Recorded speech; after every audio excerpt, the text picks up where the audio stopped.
illallah, la ilaha illallah, la ilaha illallah, la ilaha illallah, la ilaha illallah, la ilaha illallah, la ilaha illallah, la ilaha illallah, la ilaha illallah, la ilaha illallah, la ilaha illallah, la ilaha illallah.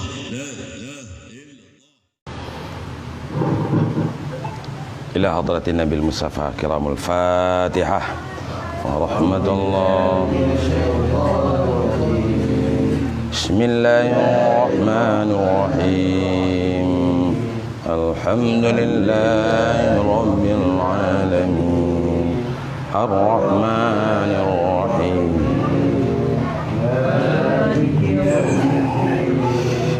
Iyyaka na'budu wa iyyaka nasta'in. Ihdinas siratal mustaqim. Siratal ladzina an'amta 'alaihim ghairil maghdubi 'alaihim waladdallin.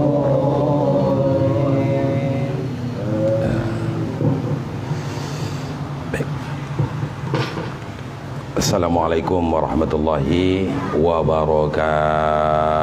Waalaikumsalam warahmatullahi wabarakatuh. Bismillahi walhamdulillah. Wassalatu wassalamu ala sayyidina Muhammadin ibni Abdillah wa ala alihi wa sahbihi wa man wala. Ahibaul kiram, bersyukur kita kepada Allah atas rahmat, hidayah Allah, taufik Allah, maunah Allah, pertolongan Allah kepada kita bersama. Salawat dan salam untuk Nabi kita Muhammad sallallahu alaihi wasallam. Malam ini kita disuguhkan atau mendapat suguhan ilmu dari guru kita, berbicara tentang himmah atau berbicara tentang kemauan. Himmah sebagaimana yang sudah dibaca tadi adalah kemauan yang tumbuh di dalam hati untuk mendapatkan atau untuk mencapai tujuan. Jadi ada kemauan di dalam jiwa kita untuk mendapatkan tujuan. Kemauan itu adalah kemauan yang tidak kesana ke sini, yang tidak melenceng ke kiri, tidak melenceng ke kanan, tapi lurus saja. Apa itu kemauannya? Kemauannya yaitu untuk bisa fana kepada zat Allah. Ya. Jadi tujuan kita cuma bisa kita itu fana kepada zat Allah, baqa dengan Allah. Fana dan baqa itu adalah satu maqam, satu kedudukan bagi orang yang telah melakukan zikir, orang yang telah melakukan riyadhah. Selama dia melakukan riyadhah itu, maka dia akan mendapatkan buah-buah ibadah. Umpama begini, kita disuruh oleh guru kita untuk mengamalkan satu aurat. Umpama kita disuruh melakukan membaca la ilaha illallah. Cara membacanya begini. Nah, kita kerjakan membaca la ilaha illallah itu. Berapa lamanya kita baca? Sebanyak 1000 kali, 2000 kali. Atau guru kita menyuruh kita untuk mengamalkan berzikir dengan hati, yaitu zikir Allah, Allah, Allah, Allah, umpamanya ya. Kemudian berapa banyaknya disuruh oleh guru kita? Sekali duduk itu 1000 umpama ya. Maka 5 kali kita kerjakan 1000, 1000, 1000, 1000, 5 kali setiap selesai salat 5.000, sekali duduk 1.000, Allah Allah dalam hati, kita putar tasbih. Tujuannya apa? Tujuannya cuman Allah. Apa tujuannya? Sebagaimana semboyan yang kita ketahui, orang tauhid, orang ingin mencari Allah, tujuannya bukan mendapatkan surga, tujuannya bukan mendapatkan cahaya Allah, bukan cahaya sifat, bukan cahaya Allah ya, cahaya sifat, bukan cahaya asma. Oh, saya baca Allah Allah nanti saya jadi kaya. Nah. Saya baca ini nanti saya akan jadi kebal. Nah itu. Tujuannya lurus saja ke depan. Apa tujuannya? Ilahi anta maqsudi wa ridhaka matlubi. Itu aja. Ilahi, ya Tuhanku, anta maksudi, engkaulah yang aku maksud, yang aku sengaja dalam melakukan zikir ini. Yang aku sengaja engkau, maksudnya aku ingin bertemu denganmu, aku ingin mengenalmu, aku ingin bersua denganmu, aku ingin merasakan kehadiranmu ada di dalam diriku. Aku hanya ingin kamu ya Allah, tak ada yang aku inginkan selain engkau. Waridhaka matlubi, dan redamu yang aku cari. Aku tidak mau mencari reda yang lain. Aku tidak akan mencari kecintaan orang lain kepadaku. Aku hanya mencari kecintaanmu ya Allah, tidak mencari dan ingin mendapatkan keredaan dari orang selain Allah, tapi keredaan Allah. Kemauan yang tumbuh dalam jiwa kita untuk sampai kepada tujuan kita dalam berzikir, itu namanya himmatun aliyah, himmah yang tinggi atau kemauan yang tinggi. Nah, kemauan yang tinggi itu atau kemauan yang tinggi itulah yang akan mendorong kita untuk bisa berusaha atau beramal ibadah sesuai dengan syariatnya ibadah. Gitu. Jadi ibadah mempunyai syariatnya. Ibadah syariat ada syariatnya. Ibadah tariqat ada pula syariatnya. Ibadah untuk mencapai hakikat ada syariatnya, ada cara-caranya. Kita penuhi cara-caranya itu dengan tidak melenceng. Kita ingin menjadi khalifah, ingin mendapatkan ijazah, ingin pula menjadi guru. Udahlah, janganlah si anu juga jadi guru tarikat ini, sayalah jadi gurunya lagi. Nggak, saya tak ada tujuan saya untuk mendapatkan dan untuk menginginkan saya jadi guru. Nggak pula saya ingin mendapatkan saya jadi khalifahnya guru atau naibnya guru. Nggak, saya bukan beramal ibadah ini agar dapat saya nanti bisa jadi kaya. Nggak ada. Hanya ilahi anta maksudi waridhaka matlubi. Jadi himmah, keinginan di dalam tumbuh di dalam hati untuk mencapai tujuan itu adalah sesuatu yang sangat berharga, karena himmah tidak serta-merta tumbuh pada diri seseorang. Tidak ada tumbuh semua orang ada himmahnya ingin dekat. Mustahil dia peka. Pasti zat yang menciptakan ini berkalam, berbicara, tak mungkin zat itu bisu. Pasti zat itu mengetahui, berilmu, tak mungkin zat itu bodoh dan jahil. Pasti zat itu hidup, tak mungkin zat itu mati.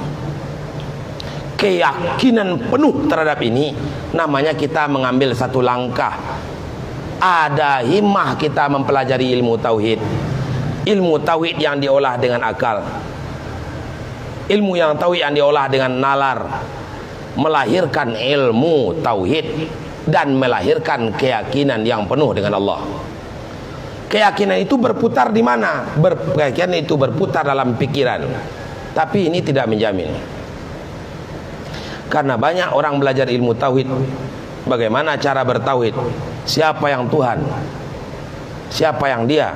Tuhan itu adalah zat yang pasti ada, yang tak serupa dengan apapun, yang maha mendengar, yang maha melihat. Apakah para orientalis tidak tahu ini? Tahu? Apakah dia tidak mempelajari? Dia pelajari. Tetapi kenapa dia tidak beriman dengan Allah?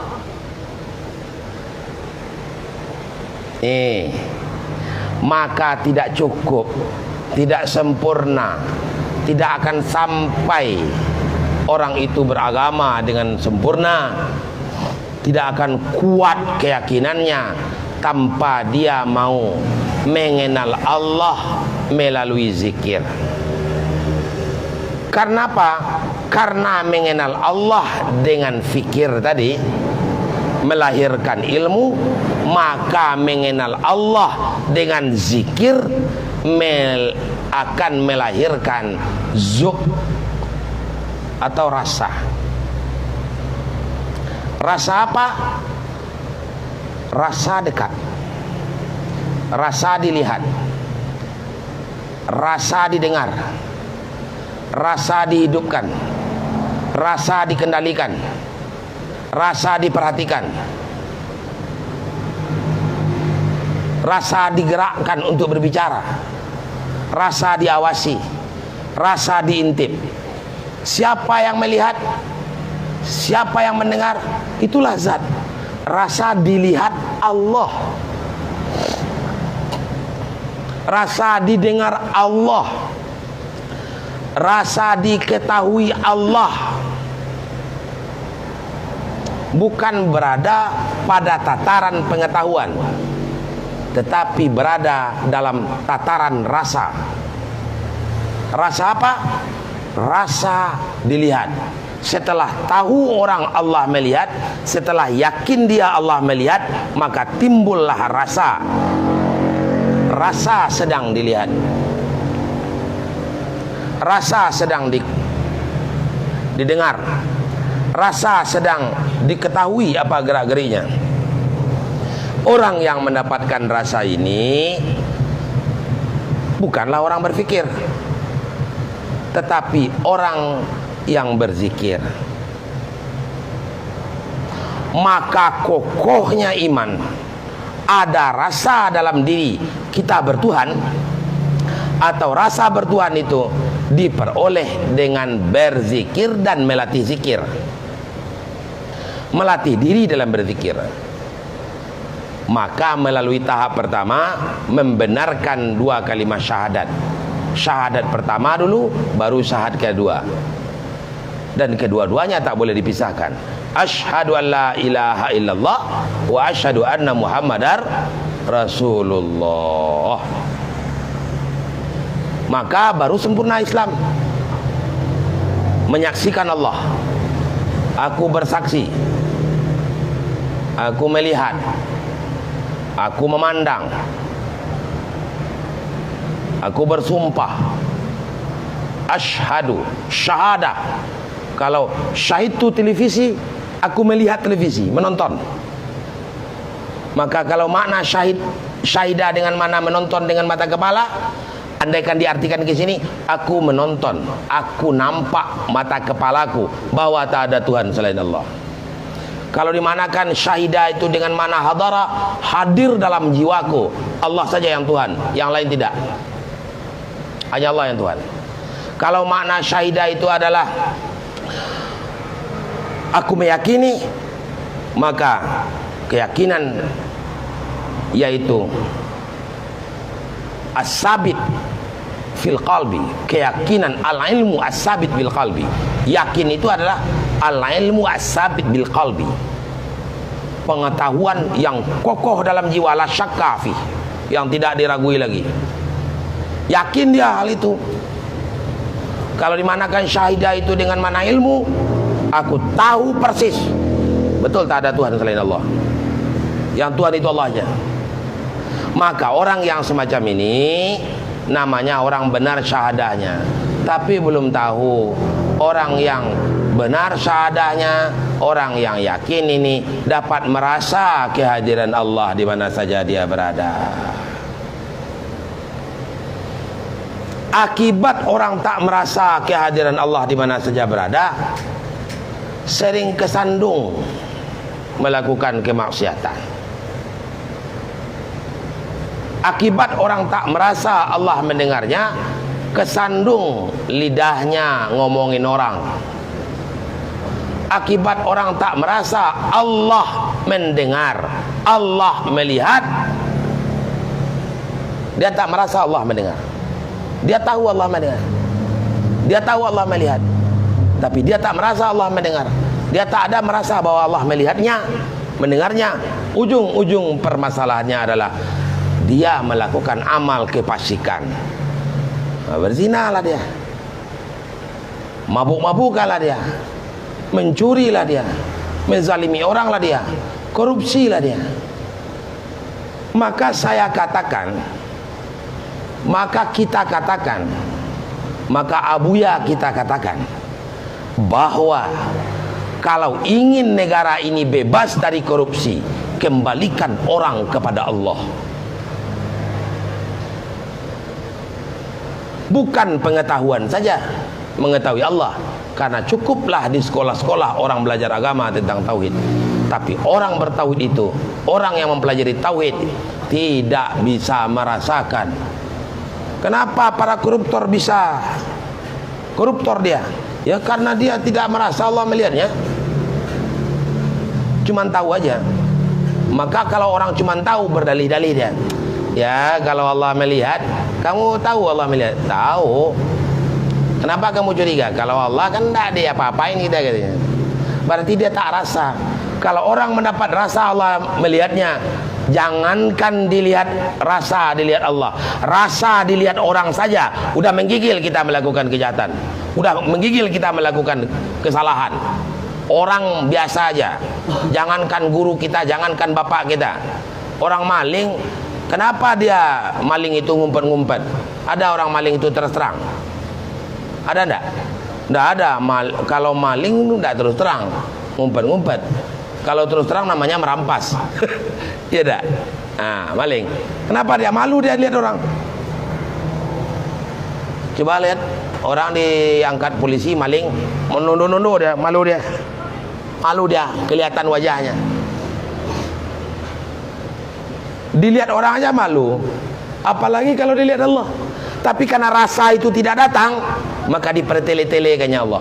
Siapa yang menistakan agama Allah? Orang yang tak merasa kehadiran Allah dalam jiwanya. Siapa yang merendahkan agama Allah? Orang yang tak merasa Allah itu memperhatikannya dan hadir dalam dirinya.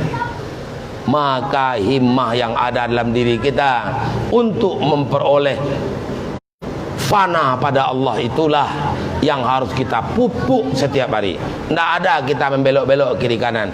Jangan ada di antara kita semuanya orang yang sedang mencari Tuhan untuk memutar niat dan tujuan kita dari kenal dengan Allah. Nah, itu dua. Yang pertama apa tadi? Mengenal Allah dengan akal pikiran, melahirkan ilmu. Mengenal Allah dengan zikir, yaitu melatih diri berzikir, akan melahirkan rasa.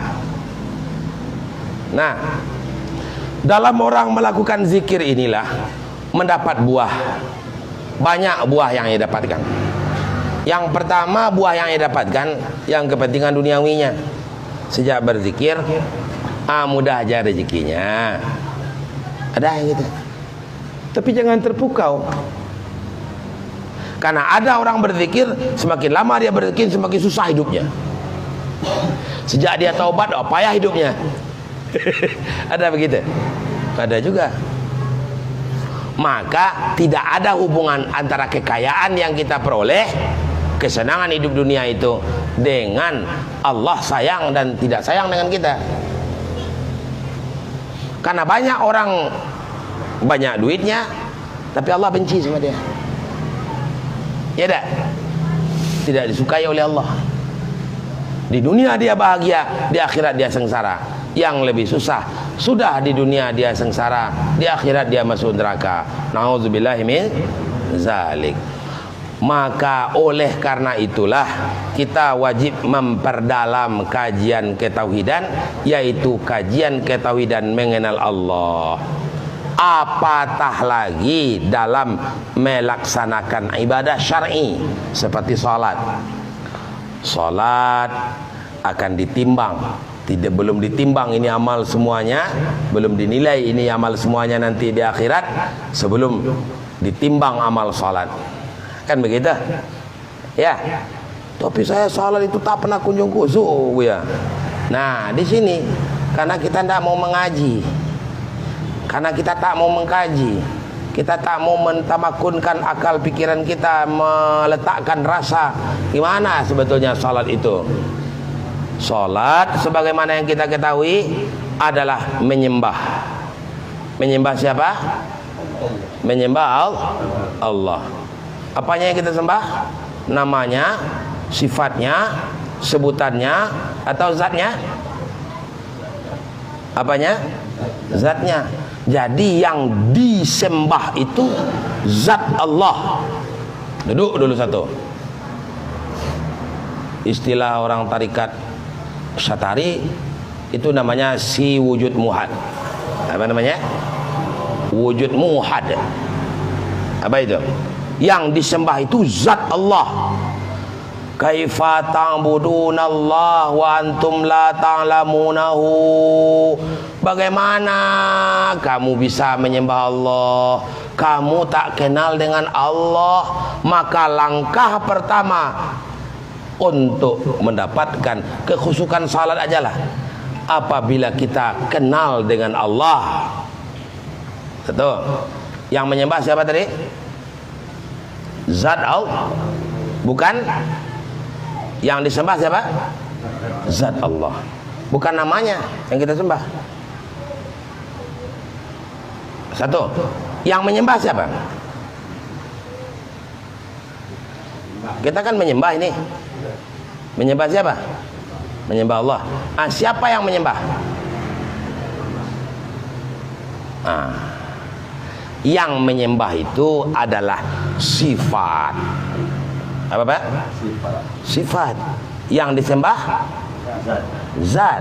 Yang menyembah? Sifat. Sifat apa? Sifat Allah yang tajalli pada kita. Sifat Allah yang tajalli pada kita. Apa sifat Allah yang tajalli sama kita? Coba perhatikan. Coba perhatikan. Ini agak baik.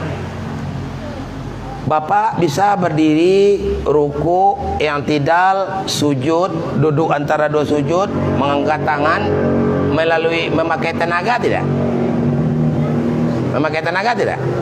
Tenaga itu apa namanya itu? Kudrat. Ya. Bapak berkemauan untuk ruku, berkemauan untuk berdiri, berkemauan untuk sujud, ingin untuk duduk, ingin mendirikan salat. Bapak mempunyai keinginan enggak? Dalam salat punya keinginan. Apa bahasa Arabnya itu? Iradat. Ada iradat pada kita? Ada. Bapak dalam salat mempergunakan pendengaran enggak? Basar namanya nih. Apa namanya? Sama. Apa namanya? Sama. Mempergunakan pendengaran enggak? Iya. Basar sama. Sehingga kalau orang baca takbiratul ihram, orang baca Fatihah, wajib terdengar olehnya apa yang ia baca. Kalau kita salat, melihatnya kemana? Ke tempat sujud. Menggunakan penglihatan tidak? Iya. Kalau kita hafal Al-Fatihah, mempunyai ilmu, menggunakan ilmu enggak? Iya. Kita bisa menggerakkan badan karena masih hidup. Orang mati bisa salat enggak? Enggak. Maka ada dalam diri kita yang pertama kudrat, yang kedua iradat, yang ketiga sama, yang keempat basar, yang kelima kalam, yang keenam ilmu, yang ketujuh hayat. Betul? Betul? Ini punya kita atau enggak? Enggak. Ini siapa punya nih? Allah. Yang kudrat sebenarnya siapa? Allah. Kita lemah. Yang iradat sebenarnya siapa? Allah. Kita terpaksa. Yang basar sebenarnya siapa? Yang melihat? Allah. Yang buta siapa? Kita. Yang mendengar sebenarnya siapa? Allah. Kitanya tuli. Yang hidup sebenarnya siapa? Allah. Kitanya mati. Yang berilmu sebenarnya siapa? Allah. Yang kita bodoh. Kita tak ada itu. Sebenarnya sifat ini adalah sifat Allah pada hakikatnya, bukan? Tapi nyata sifat Allah itu pada kita. Betul? Itu namanya tajalli itu, Pak. Apa namanya? Tajalli sifat Allah itu pada diri kita. Sama dengan tajallinya antara orang yang bercermin dengan bayang-bayangnya dalam cermin. Kalau zat itu orang yang bercermin, bayang-bayang yang ada dalam cermin itu namanya adalah sifat. Orang yang ada dalam cermin, kita sebetulnya adalah bayang-bayang Allah. Allah sebenarnya zat. Kita ini digerakkan. Buktinya apa? Buktinya kita kalau mati tak bisa diundur-undur. Betul? Kalau kita dibutakan Allah, bisa ada orang yang sudah pakai kacamata itu, jangan dulu mata saya buta, nggak bisa. Allah butakan matanya gimana? Jangankan hilang kudrat, kurang aja kudrat, nggak bisa kita tahan. Nih bapak-bapak yang sudah umur 40, udah mulai kurang tenaganya. Kapan dibanding dengan orang yang umur 30? Apalagi kalau udah umur 50, 60 tahun, udah mulai kurang tenaganya.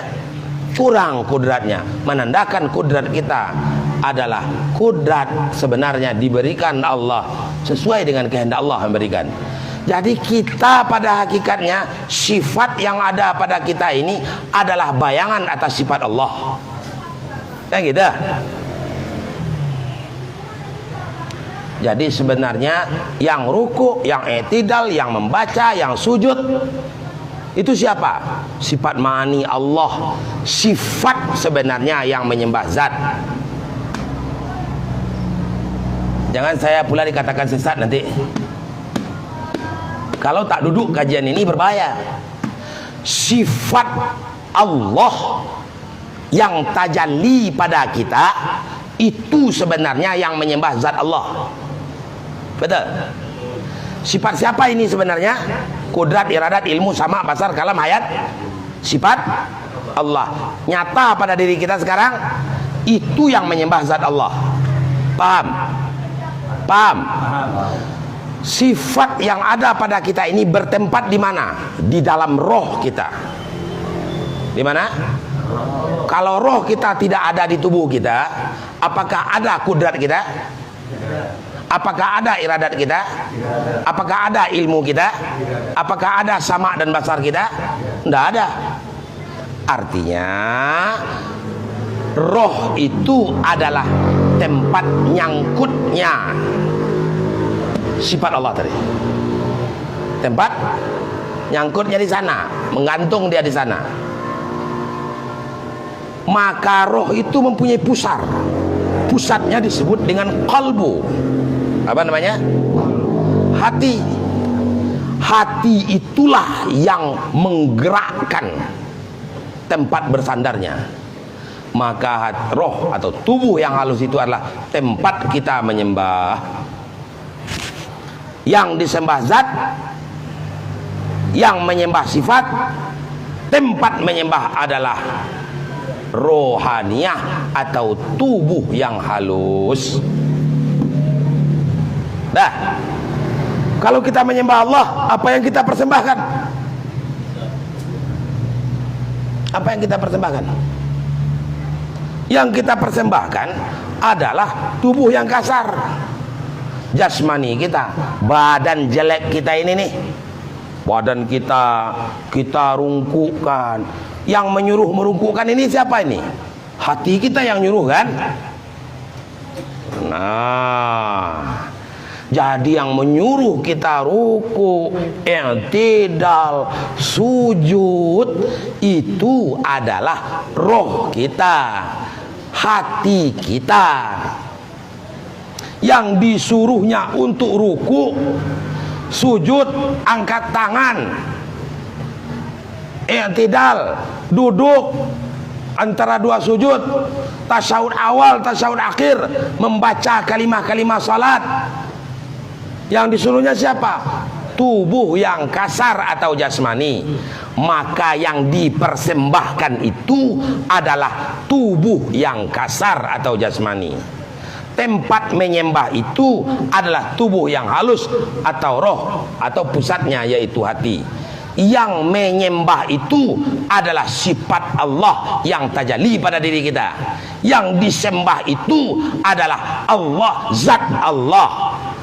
Jelas bagi kita siapa yang menyembah, siapa yang disembah, di mana tempat menyembah, dan apa yang dipersembahkan.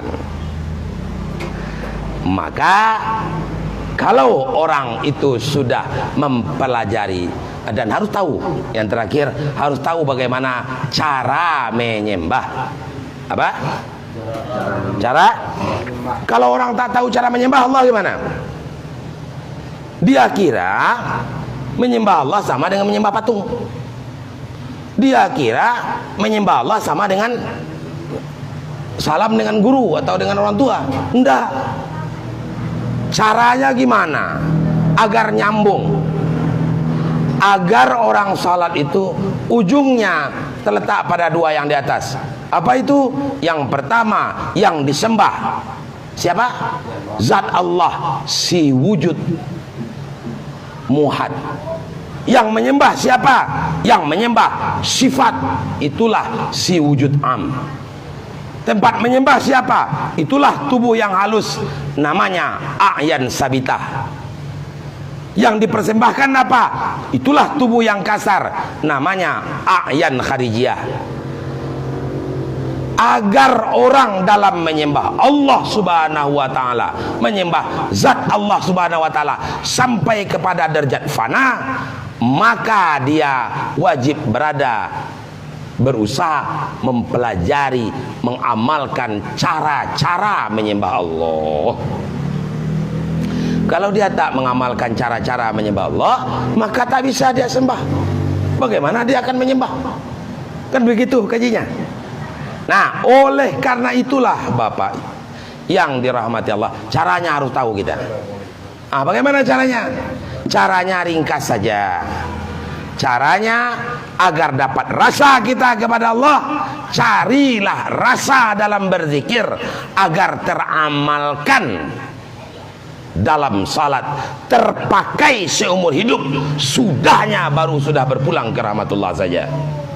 Itu caranya. Tidak ada cara yang lain. Tidak ada cara yang lain.